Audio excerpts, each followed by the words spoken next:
Vous êtes sur CGTN Français en direct depuis Beijing. Bienvenue dans l'essentiel, l'émission qui décrypte tous les mardis et jeudis les grands sujets d'actualité internationale avec nos analystes sur place et en ligne. Aujourd'hui, on parle des tensions autour de l'Ukraine, une situation qui continue de dominer l'actualité internationale et depuis plus d'une semaine, les rencontres diplomatiques en lien avec la crise ukrainienne se sont multipliées. Jusqu'où peut aller cette crise, guerre ou désescalade suite à des négociations? Nous vous invitons à participer à notre discussion en envoyant des messages via nos réseaux sociaux. Et sur le plateau se trouvent avec moi Zhang Shanhui et Nicolas Heureuzin, commentateurs de CGT1, et en ligne avec nous, Monsieur Xu Tieping, spécialiste en relations internationales, et également Elsa Sereux, correspondante de CGTN à Paris. Bonjour à tous. Bonjour. Le président russe Vladimir Poutine a rencontré le président français Emmanuel Macron et il a qualifié son tête-à-tête avec son homologue français sur la crise ukrainienne d'utile et de constructive. Les deux dirigeants se sont entretenus pendant plus de 5 heures à Moscou lundi. Vladimir Poutine a indiqué que certaines des idées pourraient aider à désamorcer les tensions. Il a également réitéré les avertissements concernant la menace de guerre si l'Ukraine rejoignait l'OTAN. Le président russe a déclaré que Moscou continuerait à chercher des réponses de l'Occident à ses principales demandes de sécurité. Emmanuel Macron a souligné qu'il pensait qu'il était encore possible de trouver une voie pacifique pour l'Europe et que les prochains jours seront décisifs dans l'impasse ukrainienne. Les deux dirigeants devraient s'exprimer à nouveau après la rencontre entre le président français et le dirigeant ukrainien Volodymyr Zelensky ce mardi. Le président a préféré venir en Russie pour mettre en commun les opinions sur ce que nous devrions faire ensuite.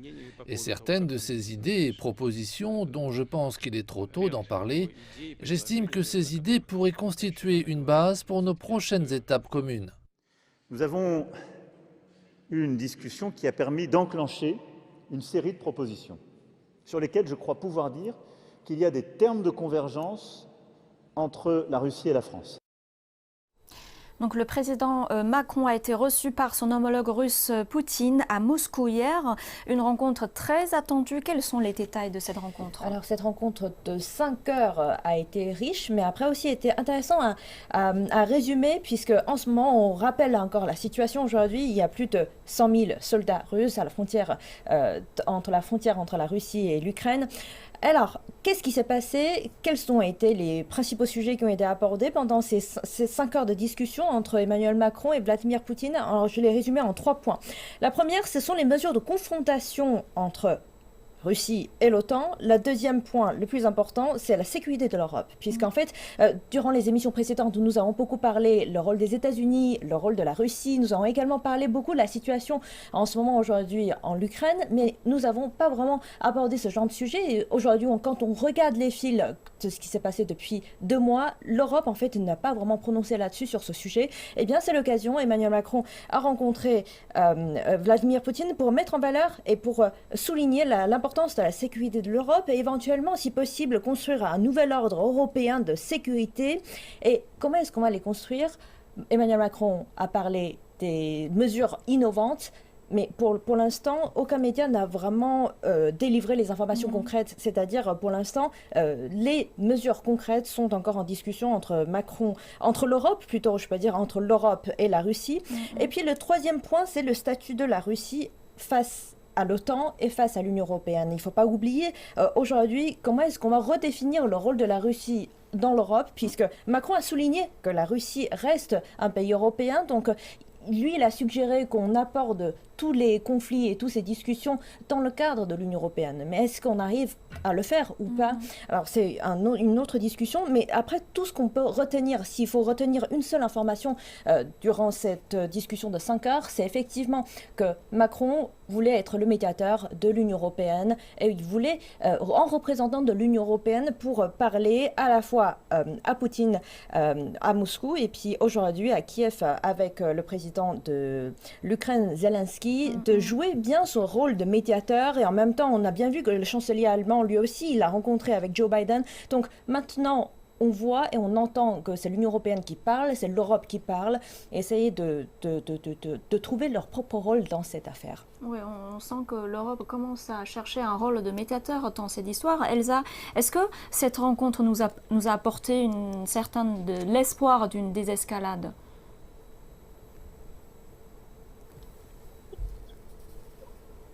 Monsieur Chu, est-ce que vous pensez qu'il n'attendait pas...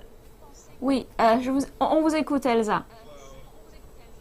Pardon, oui, il s'est passé quelque chose là. Non, je disais qu'en fait Emmanuel Macron, en se rendant à Moscou, avait déclaré avant qu'il n'attendait évidemment pas de miracle. Il ne pensait pas revenir avec la paix. De toute façon, pour l'instant, conclure un traité de paix semble impossible. Mais il s'est dit optimiste. Et je vous en avais déjà parlé lors des précédentes émissions. Entre Vladimir Poutine et Emmanuel Macron, on ne peut pas dire que ce soit l'amour fou, mais il y a quand même un respect mutuel qui est évident. Ce sont des hommes qui se sont un peu déçus dans le passé, récemment, mais qui... voilà, je pense que la clé de la résolution du conflit par voie pacifique en Europe se fera entre Macron et Poutine. Poutine lui a dit « Viens, on va parler ensemble, on va aller au fond des choses ensemble parce que tu es un partenaire de confiance. Je sais que tu peux m'écouter et je sais que je peux également t'entendre. » Donc, ce qui est sorti de cette discussion de 5 heures qui était très longue, avec une mise en scène un petit peu, avec cette table qui était longue de 10 mètres, enfin c'était un petit peu grandiloquent, mais Poutine jouait à domicile, il savait que c'était lui qui avait les cartes en main. Et ce qu'il en est ressorti, c'est évidemment des choses positives. Alors comme l'a dit Shanhui, on n'a pas la teneur des propositions d'Emmanuel Macron en faveur d'une résolution diplomatique, mais je pense que là, il y a quelque chose qui s'est vraiment enclenché, un mécanisme positif, effectivement. Et Monsieur Chu, pour vous, est-ce que c'est une rencontre constructive et positive? Moi, je pense qu'à l'ensemble, c'est positif, mais il faut voir vraiment la signification réelle. Je pense que vu l'impasse entre Washington et Moscou, les Européens veulent être, premier point, médiateurs. C'est voulu accepté par Moscou et certains pays européens. Mais s'il faut par exemple se promouvoir vers le rang, disons, d'un co-titeur, je dirais, de co-décideur de la structure future de sécurité dans l'Europe, je ne pense pas que pour le moment la puissance et la capacité de situation des Européens suffisent à se jouer ce rôle. D'autant plus que jusqu'à maintenant, c'est que ce qu'on voit, c'est qu'il y a d'un côté une certaine, je dirais, une position très muette de Washington vis-à-vis de la revendication si intransigeante de Moscou, et d'autre part, encore une fois, c'est que pas mal de pays européens, dits de taille moyenne et petit, se différent vraiment de leur position par rapport à Berlin, à Paris. Donc, je dirais que les choses se prennent encore. Probablement, on peut arriver à quelque chose d'escalade possible sur le terrain. Mais, je dirais, chercher une structure de sécurité dans toute l'Europe, là, il y a encore des choses, disons, incertaines. Oui, comme vous dites, malgré toutes ces initiatives des rencontres diplomatiques, la tension reste très vive ces derniers jours. Selon Washington, la Russie préparait une attaque militaire de grande ampleur. Que se passe-t-il, Shanhui ? Alors, pour l'instant, on peut bien voir que, comme je vous ai dit tout à l'heure, on rappelle encore la situation, c'est-à-dire il y a plus de 100 000 soldats russes qui sont en ce moment à la frontière et que depuis quelques jours, surtout, enfin, je veux dire, cette affaire s'est déjà déroulée depuis quelques mois, mais surtout depuis ces derniers jours, les États-Unis ont encore réitéré cette menace grandissante de la part de la Russie d'envahir l'Ukraine, et ce qui pourrait éventuellement, après provoquer les sanctions au niveau de la part des États-Unis contre la Russie.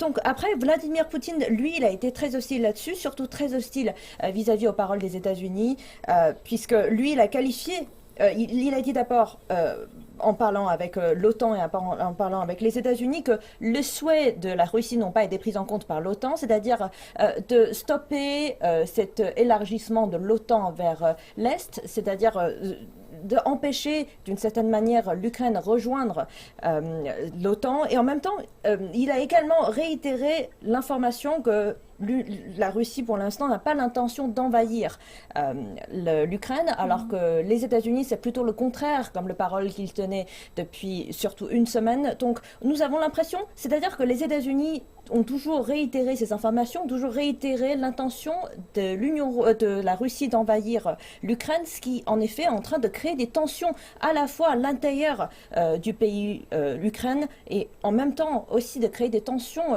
surtout dans toute la région. Donc pour l'instant, par exemple, l'intérêt principal à l'intérieur de l'Ukraine, c'est-à-dire de faire croire et de dire à tout le monde que pour l'instant la situation elle est encore stable pour maintenir l'économie, pour maintenir la politique sur place. Et on sait que Washington a assuré jeudi avoir des preuves, sans avoir les présenter, que Moscou préparait une vidéo de fausse attaque ukrainienne. Quelle est l'intention des États-Unis, Elsa ? Alors, ce qui est assez étrange, c'est qu'en fait, les États-Unis, il faut savoir qu'ils ont déjà en fait prévu le déroulement du conflit, c'est-à-dire qu'ils ont déjà scénarisé ce qui allait se passer. Alors eux, ils ont dit, effectivement, j'ai écouté la conférence de presse du représentant du Pentagone jeudi dernier. Donc effectivement, ils disent que les Russes déjà vont préparer une fausse attaque à la frontière ukrainienne qui pourrait leur donner le faux prétexte d'attaquer l'Ukraine, que cet incident interviendra à la frontière moldave. Alors, les Américains possèdent des informations apparemment que personne d'autre n'a. Donc, l'attaque interviendrait à la frontière avec la Moldavie. Il y aurait 50 000 victimes civiles, 25 000 victimes militaires. Donc, ils ont déjà tout prévu. Hein. Tout est déjà scénarisé. Et en fait, les Américains croient détenir des preuves comme quoi Vladimir Poutine a déjà désigné les futurs dirigeants de l'Ukraine, qui seraient évidemment pro-russes, pour éventuellement rattacher le Donbass en douceur à la Fédération russe. Alors, en fait, les Américains ont déjà tout scénarisé. Ils ont des informations qu'ils ont dit qu'ils rendraient publiques comme ça au fil de l'eau, parce qu'ils disent que c'est très important, en fait, de dévoiler des informations militaires qui sont normalement classifiées, de les rendre publiques. Donc c'est ce qu'ils ont décidé de faire avec les Anglais depuis le début de cette crise. Donc pour eux, voilà, il y aurait cette fameuse attaque à la frontière moldave avant le 15 février. La date est importante. Ils ont déjà prévu quand. Et il disait aussi en 48 C'est un peu mystérieux heures. tout ça, Voilà. je trouve. Et en moins de 48 heures, Ouais, donc il pourrait arriver à la capitale et voilà, une provoquer sorte d'Anschluss sur l'Ukraine. Donc quel est l'intérêt de tout scénariser, Monsieur Su? Quel est son intérêt de faire ça? Je pense maintenant, on est en face, disons, une carte intox de nouvelles. En réalité, très peu de pays qui y croient par cette propagande américaine. D'un côté, je pense qu'il y a beaucoup de pays qui possèdent les satellites de surveillance. D'autre part, si l'on voit la dimension, les tailles de l'Ukraine, je dirais 100 000 hommes, l'armée, etc., ne suffit pas de faire une grande campagne de conquête, etc. L'essentiel, c'est que les États-Unis veulent, je dirais, faire placer Kiev dans une position toujours de menteur, d'être allié, d'être adhérent, d'être candidat de l'adhésion. Alors que cette information est tellement, je dirais, envahissante et que finalement, je dirais, provoque même insatisfaction de Kiev en disant, voilà, la situation est stable, etc. Il n'y a pas vraiment cette invasion d'envergure. Là, moi, je pense que nous devons garder un peu de vigilance, de ne pas suivre notre mentalité, de notre capacité analytique uniquement sur les informations, je dirais, des informations intox fournies par certains médias et les hommes politiques de Washington. Et donc, face à ce message étrange de la part des États-Unis, quelle est la réaction de la Russie? Pour l'instant, Poutine reste fidèle à ce qu'il avait dit avant, c'est que cette armée n'est pas en fait en vue d'envahir l'Ukraine, mais c'est pour protéger, on va dire, les frontières de la Russie, et que de toute façon, les Occidentaux n'ont pas accepté de respecter un petit peu la sécurité de la Russie, et c'est ce qu'il a tenté d'expliquer aussi avec Macron à l'issue de leur discussion, c'est que les exigences de la sécurité, de sauvegarde de la sécurité de la Russie ne sont pas toujours remplies, donc malgré ce dialogue qui est plutôt, moi je vois, positif, effectivement, Macron en tant qu'Européen, chef, président du Conseil de l'Union Européenne pour quelques mois, et essaie de jouer son rôle de médiateur face, on voit des positions bien tranchées. Les États-Unis mettent la pression sur Poutine en disant que c'est lui qui va attaquer, méfiez-vous, les Ukrainiens, attention, ça va arriver dans quelques jours, quelques semaines. Et en fait, c'est aussi pour assurer un peu l'électorat national américain, aussi pour montrer que Joe Biden n'est pas mou, n'est pas ce que Trump avait dit de lui, un vieux sénile qui était incapable de défendre les intérêts du pays, des États-Unis, mais montrer qu'il peut montrer des muscles face à un interlocuteur aussi réputé au niveau des négociations que Poutine. Mais on sait que personne ne veut la guerre, mais face à ce genre de provocation, est-ce que la Russie pourrait vraiment lancer une attaque militaire? C'est possible, bien sûr. Ils ont les moyens techniques, leur armée est en place. Mais ils ont l'intérêt de le faire. Voilà, est-ce qu'ils ont l'intérêt, est-ce qu'ils ont l'envie de le faire? Est-ce qu'ils ont le pouvoir de le faire? Oui, ils peuvent bien sûr attaquer. Ils ont une armée, des missiles, un armement qui est suffisant pour attaquer. Après, ça ne veut pas dire qu'envahir l'Ukraine sera chose facile, puisque on peut très bien avoir une guerre de guérilla urbaine et qui pourra évidemment créer beaucoup de pertes au niveau civil. Mais l'armée ukrainienne, sachant que les Ukrainiens savent qu'il y aura très peu de chances que les alliés occidentaux viennent sur place les défendre en fait. Peut-être qu'au niveau des armements, oui, il y aura des armes occidentales qui viendront en Ukraine, mais est-ce que des soldats occidentaux viendront et risqueront leur vie pour protéger l'Ukraine qui ne fait pas partie de l'OTAN? Ça reste à voir quand même. Et tout à l'heure, comme Shinrui l'a dit, la Russie insiste sur le fait que l'OTAN n'est pas disposée à répondre à ses attentes concernant ses préoccupations de sécurité et le sabotage des accords de Minsk par l'Ukraine. Donc, est-ce que les demandes de la Russie sont raisonnables? Est-ce que les demandes de la Russie sont raisonnables? C'est une très bonne question parce qu'en fait, il faut nuancer les choses. C'est-à-dire que est-ce que la Russie est en bonne position pour demander quoi que ce soit? Puisque finalement, comme tout le monde... Après, je veux dire, c'est un discours international que finalement, le sort d'un pays, c'est décidé par son propre peuple, par son propre gouvernement, par son propre peuple. Donc, comme encore une fois, est-ce que l'Ukraine souhaite rejoindre l'OTAN ou pas? Ça revient au peuple l'Ukrainien de demander. Mais est-ce que la Russie peut demander ce genre avoir ce genre de demande? Oui, c'est raisonnable. Puisque la Russie, puisqu'en fait, si on raisonne un peu les choses, est-ce que ça revient à l'intérêt de la Russie? Est-ce que ça revient à l'intérêt de l'Union européenne, de la sécurité de l'Union européenne, si ce genre de problème, si ce genre de situation va encore monter d'un cran? Peut-être pas, parce qu'aujourd'hui, ce que cherche l'Union européenne, c'est la limitation de déploiement militaire. Ce que cherche l'Union européenne, c'est aussi la transparence des activités militaires en Europe, sur l'Europe. Et après, aujourd'hui, ce que l'Ukraine cherche, c'est plutôt une stabilité économique à l'intérieur du pays. Après, donc, en fin de compte, moi je pense que la situation en ce moment entre la Russie, l'Ukraine et l'Union européenne, c'est une situation tendue et ça restera tendu peut-être pendant des années, des années. Il peut y avoir un risque, mais après, quand on revient à votre question, est-ce que c'est légitime de la part de la Russie de demander l'arrêt de l'élargissement de l'OTAN vers l'Est? Il peut tout à fait demander. Et après, encore une fois, c'est au peuple ukrainien de décider leur propre sort et leur propre décision. Et si, en prenant les intérêts des pays européens en considération, est-ce que les demandes de la Russie sont raisonnables? Elsa? Alors en fait, la Russie, c'est comme ça presque depuis un millénaire. En fait, la Russie ne veut pas être encerclée. C'est sa hantise, c'est sa peur primale en fait. La Russie ne veut pas être encerclée. Vous savez, la Russie c'est un territoire énorme qui c'est l'Eurasie, c'est un bout en Europe et un gros morceau en Asie. Et la Russie ne veut pas être enfermée. Elle ne veut pas être enfermée, mais par contre, à mon avis, à mon sens, à l'époque moderne, elle n'a plus de prétention d'avancer vers l'Ouest, comme c'était le cas à l'époque de la grande Russie soviétique, en fait, de l'Union soviétique. Donc je pense que la Russie n'a pas de volonté d'expansion. Par contre, elle veut se sentir en sécurité chez elle, ce qui est un petit peu normal pour tout pays souverain de se sentir en sécurité.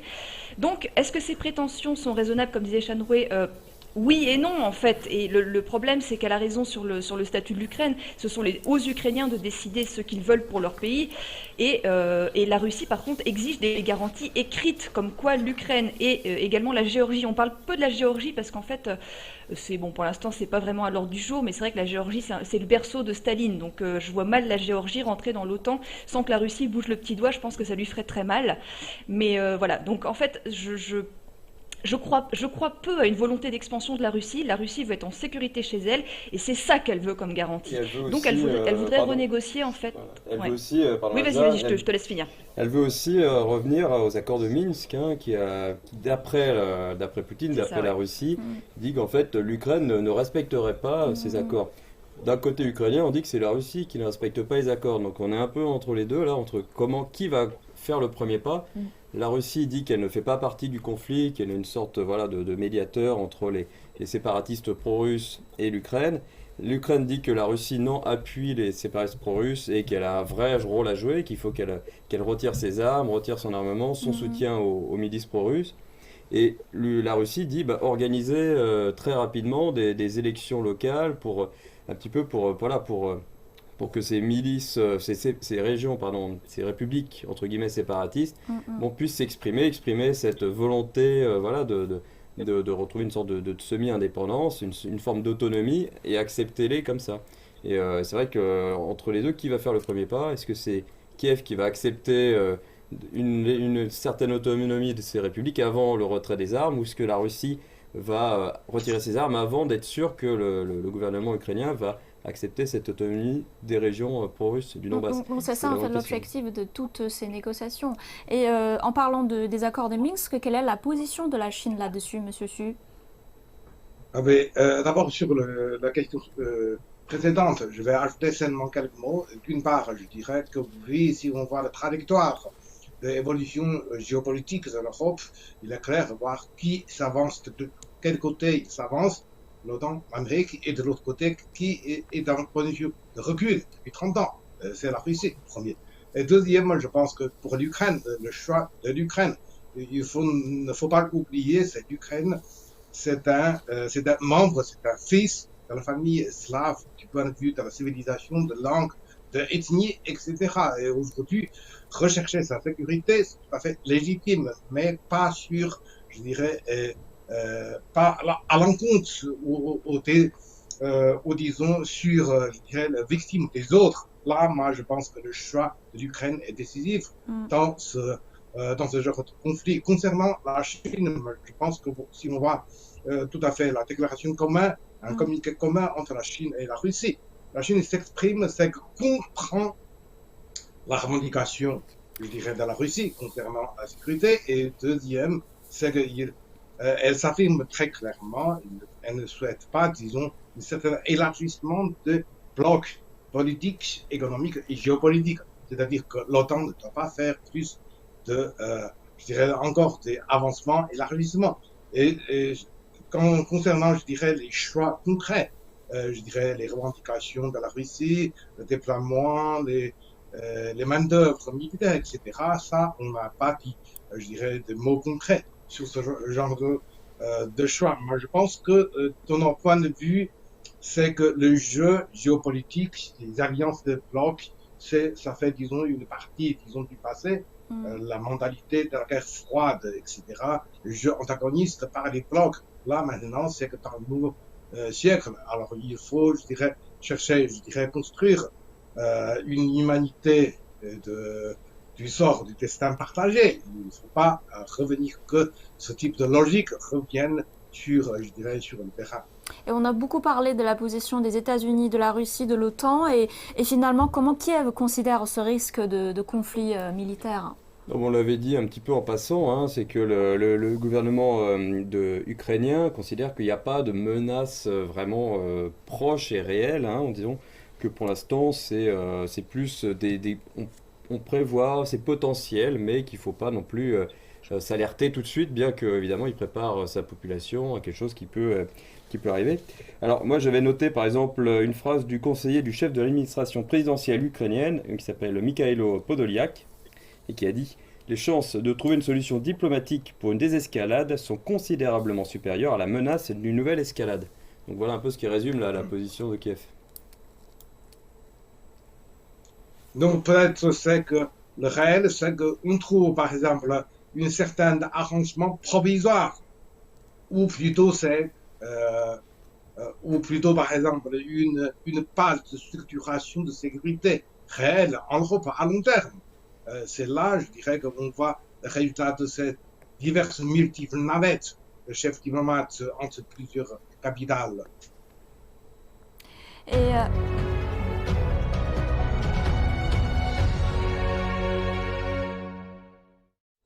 vous suivez l'émission Essentielle et on attend toujours vos messages pour participer à notre discussion. On parle du point chaud, l'Ukraine. Cette semaine a été chargée par de multiples échanges et discussions diplomatiques sur la crise en Ukraine. Avec nos invités, nous sommes là pour comprendre les enjeux de ces rencontres. En fait, depuis d'une semaine, les échanges entre plusieurs parties se sont multipliés. Ce sont surtout, je trouve, les pays européens qui ont davantage réagi via toutes ces sortes de discussions à distance ou en tête-à-tête. Et tentent-ils de reprendre leur place dans cette crise, Elsa ? Alors, je ne sais pas pour vous, mais en fait, en préparant l'émission, j'ai commencé à m'y perdre un peu parce qu'en fait, Macron qui se rend en Russie, en même temps il y avait Olaf Scholz qui était aux États-Unis, il y avait Boris Johnson qui s'est rendu à Kiev. En fait, il y a des choses, il y a des gens qui se voient, on ne sait même pas parce qu'il se passe tellement de choses en même temps moi je commence à j'ai le cerveau qui s'échauffe en voyant tout ça parce que on n'y comprend plus rien. En fait, moi l'impression que j'ai depuis le début de cette crise, en fait, depuis que la tension a monté d'un cran au mois de décembre 2021, c'est qu'en fait la guerre ne se fera pas militairement. Je ne crois pas du tout, mais pas une seconde, à une intervention militaire d'où qu'elle soit. La guerre, elle se fait diplomatiquement. En fait, pour moi, si vous voulez, le point de départ de tout ça, en fait, c'est que la Russie a voulu détourner le regard de Joe Biden, qui était fixé uniquement depuis le début de son mandat vers la Chine. Il lui a dit « Hey, moi j'existe, je suis la Russie, j'ai des revendications, alors mon petit gars, tu vas m'écouter. » En fait, pour moi, c'est ça. Poutine cherche à gagner du temps, ou je ne sais pas, parce qu'on sent que Biden a quand même des choses à régler du côté asiatique. Pour l'instant, c'est retardé, j'ai envie de dire grâce à Vladimir Poutine, mais Poutine a voulu quand même lui dire j'existe, maintenant si vous voulez parler tous ensemble, il faudra compter avec la Russie et il ne faudra pas m'oublier ni me sous-estimer. Donc voilà, en fait la guerre se fait diplomatiquement et je ne crois pas du tout qu'elle se fera militairement. Et aujourd'hui on peut en fait effectivement constater que l'existence de ce format Normandie qui est revenu sur la première scène, sur le centre de la scène avec la Russie, l'Ukraine, l'Allemagne et la France, en fait de se voir est-ce qu'il est possible de trouver déjà une solution en Europe, de trouver une solution au niveau de l'OTAN, puisque beaucoup de pays européens font partie de l'OTAN. Donc, est-il possible de trouver une solution qui convienne à tout le monde, c'est-à-dire à la fois à la Russie, à l'Ukraine, mais également à l'intérieur de l'OTAN et à l'intérieur de l'Union européenne, qui n'est pas tout à fait pareil non plus. Donc là, on revient à ce qui a été proposé par Emmanuel Macron hier sur ces relations, ces méthodes et ces mesures innovantes. Mais pour l'instant, il faut toujours sur la situation, qu'est-ce que l'Union européenne va proposer, qu'est-ce que ces pays européens vont proposer et qu'est-ce que les États-Unis comment est-ce qu'ils vont réagir là-dedans, puisque aujourd'hui on voit très bien que l'Europe est en train de jouer ce médiateur entre la Russie et les États-Unis concernant la situation en Ukraine, mais pour l'instant, aucune information n'a été sortie, aucune information très précise. Mais l'Europe a déjà pris sa place de médiateur. Reste à voir si elle peut vraiment bien jouer le rôle de médiateur. En tout cas, on a encore l'espoir d'une désescalade, puisque Moscou et Berlin se sont mis d'accord de se rencontrer prochainement afin d'apaiser la tension autour de la crise ukrainienne. Nous allons continuer à suivre l'évolution. Merci de nous avoir suivis. C'est la fin de cette émission. Merci Nicolas et Xiangwei, merci Monsieur Xu et Elsa. Je vous dis à très bientôt sur CGTN français dans une prochaine édition de l'Essentiel.